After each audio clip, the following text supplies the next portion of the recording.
Before the first light touched the mountains of Edo, he was already awake, not because something had disturbed him, not because the cold had found its way through the paper walls of his quarters. He was awake because a samurai did not sleep until his mind had found stillness. And he rose the moment stillness gave way to alertness. That was the rule. That was the code. That was the only way he had ever known how to exist in this world. His name does not matter. He was not a general. He was not a legend. He was one of roughly 2 million samurai living in Japan in the early 1600s, in the first decades of the Edo period, under the iron order of the Tokugawa shogunate. And the life he lived every single day was more complex, more contradictory, and more profoundly human than any legend has ever managed to capture. This is what it actually looked like. He folded his sleeping mat with the same deliberate care he gave to everything, not because neatness was demanded of him, but because in the samurai worldview, the way a man handled the smallest task revealed everything about the way he would handle the greatest one. Every gesture was practice. Every ritual was training. Every morning was a rehearsal for the moment that might never come or might arrive before sunset. The first thing he did after rising was not reach for his sword. It was wash his face in cold water, hands moving slowly, breath controlled. Then he turned to face the small altar in the corner of the room, where a stick of incense had been burning since the hour before dawn. He bowed. He did not speak. Words were considered unnecessary between a man and whatever force governed his fate. The bow was enough. The intention behind it was everything.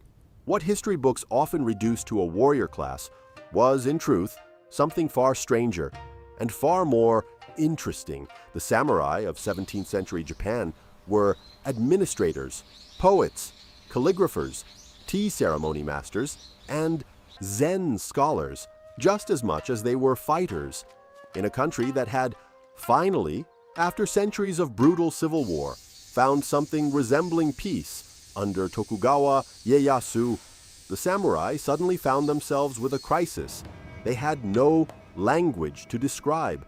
They were a military class in a society that no longer needed constant military action.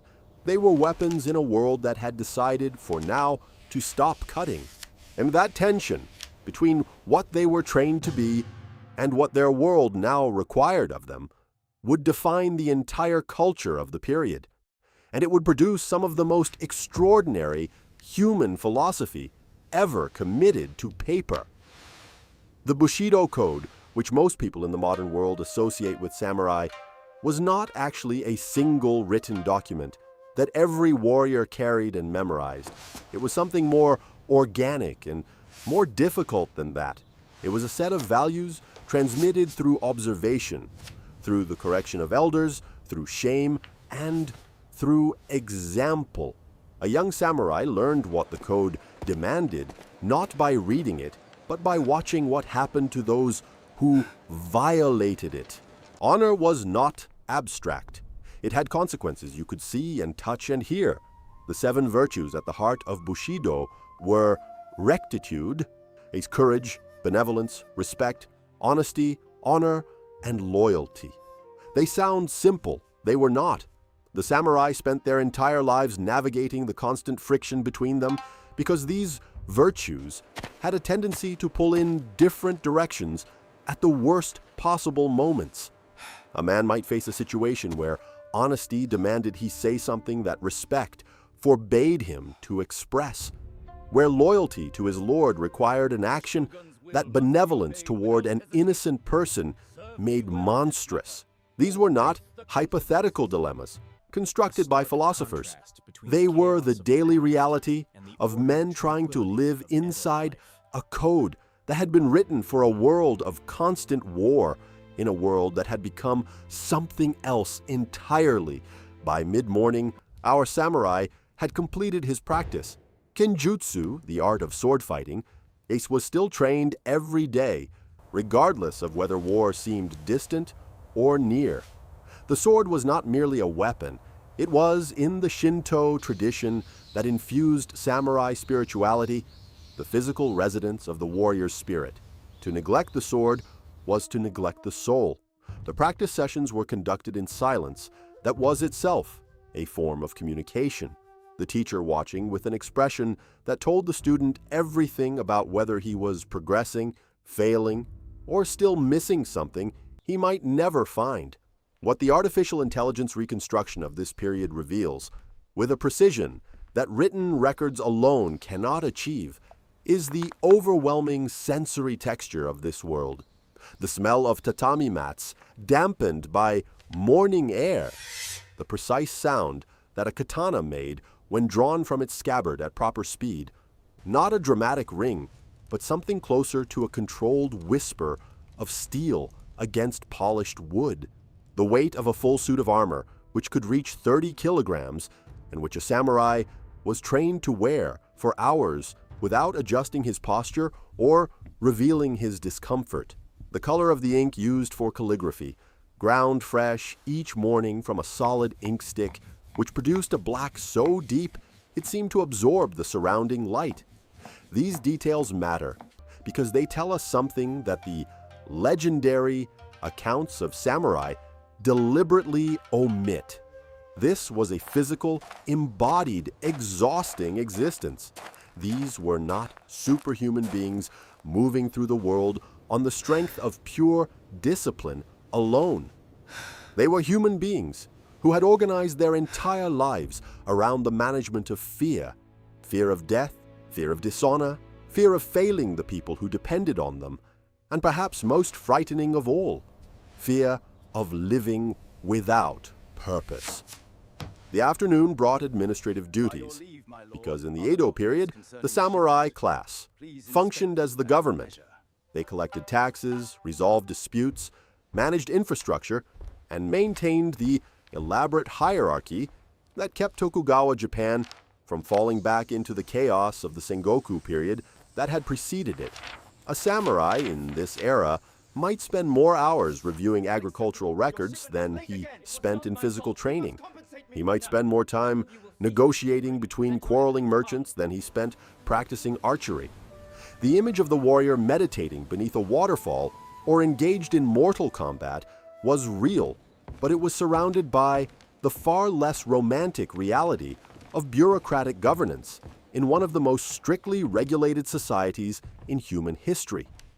The class system of Edo Japan was rigid in ways that are almost impossible to fully appreciate from a modern perspective.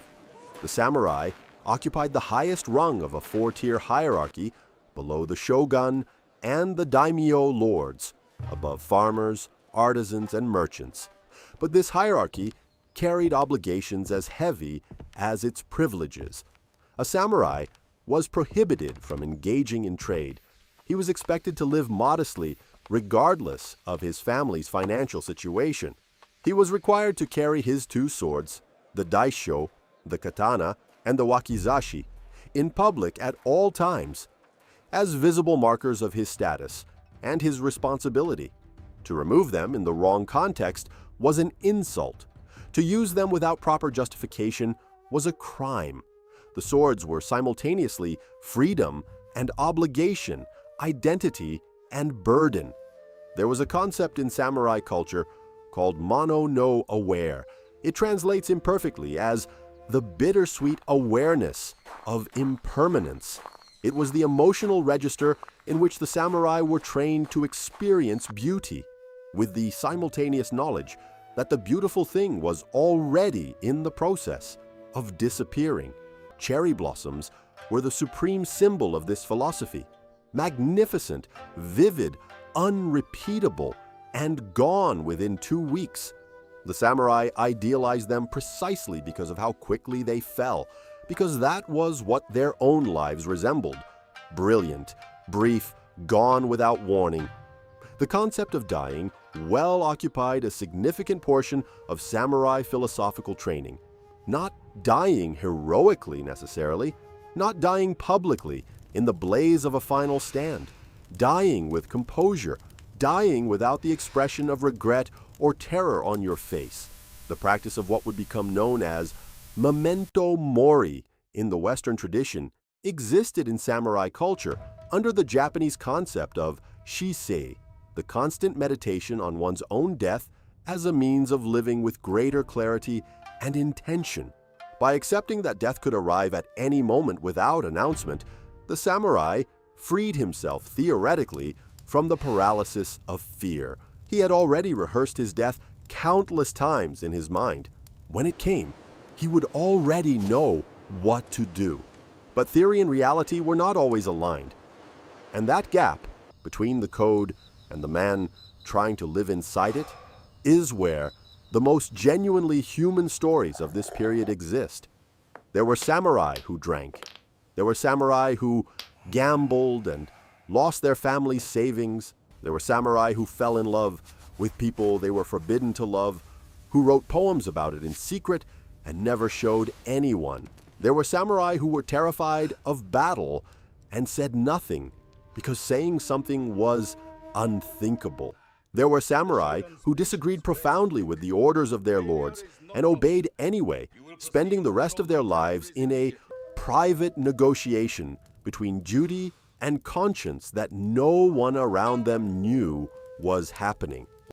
The reconstruction that artificial intelligence now allows us to perform on this period is not a reconstruction of legend. It is a reconstruction of life, of the particular weight of certain choices, of the specific texture of a world where every gesture carried meaning, where the distance between honor and shame could be measured in the width of a single decision made in a moment that lasted less than a breath.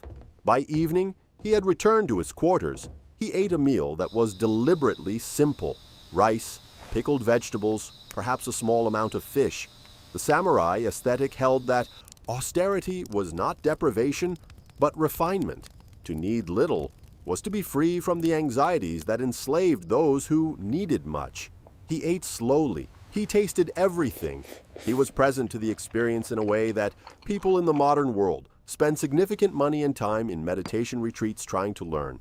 After the meal, he wrote, not orders, not reports, a poem. 17 syllables in the form that would eventually become known outside Japan as haiku, though that word was not yet in use.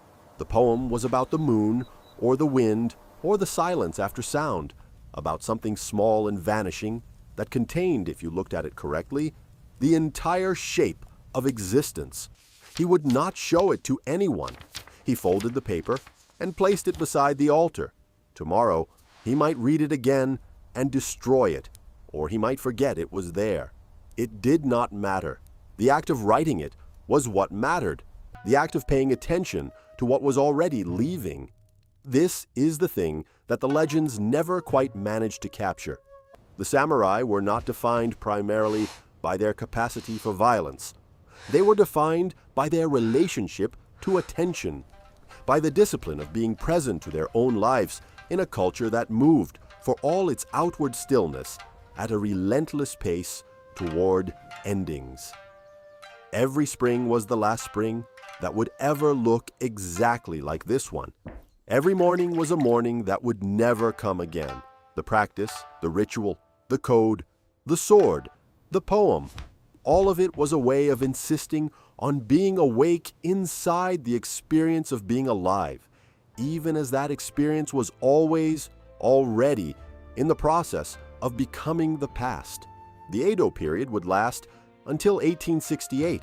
The samurai class would be abolished by the Meiji government in a sweeping modernization that replaced feudal obligation with a westernized military and a new national identity. The men who had organized their entire inner lives around the concept of belonging to a class, to a lord, to a code, suddenly found themselves adrift in a Japan that had decided to become something else. Some adapted, some could not. Some became the first generation of Japanese men to live with a grief they had no vocabulary for, because the culture that had given them language had ceased to exist. But the philosophy did not die with the class. The ideas that the samurai developed about presence, about the relationship between discipline and freedom, about the acceptance of impermanence, about dying before you die so that you can live without fear. These traveled forward into the modern world in ways that are still unfolding. In corporate culture, in martial arts dojos, in the mindfulness movement, in the quiet insistence of millions of people in every country on the planet who have encountered these ideas and recognized in them something they had always suspected was true, but had never seen articulated so precisely. He did not know any of this, the man who folded his sleeping mat before the first light touched the mountains of Edo. He did not know that centuries later, a technology that would have been incomprehensible to him would reconstruct the texture of his mornings with something approaching accuracy. He did not know that people whose language he had never heard and whose world he could not have imagined would pause in the middle of their complicated lives to consider the particular quality of his attention. He knew only what he had always known, that this morning, like every morning, was one that would not come again. That the sword at his side was a responsibility and a question, not an answer. That the life he had been given was in the end a practice, one that he was still, every single day, learning how to perform. Some of the most important truths about being human were discovered not in moments of triumph, but in the long, quiet intervals between them. If this reconstruction of a world we can no longer touch has left you with something, a question, a feeling, a different way of looking at your own morning, then the samurai, without knowing it, have done what they always intended. They have passed something forward that refuses to disappear. If stories like this one resonate with you, stories that recover what time has buried and return it to the living, leave a comment below telling me which detail surprised you most. And if you want to keep exploring the hidden textures of history's most extraordinary cultures, the subscribe button is right there, because there are more worlds waiting to be reconstructed, and some of them will change the way you see this one. The last light left the room. The incense had burned to nothing, and somewhere in the city of Edo, 2 million men, who had been born to carry the weight of a code they did not choose, were falling asleep under the same sky, dreaming perhaps of cherry blossoms, because even warriors, in the end, dream of beautiful things that do not last.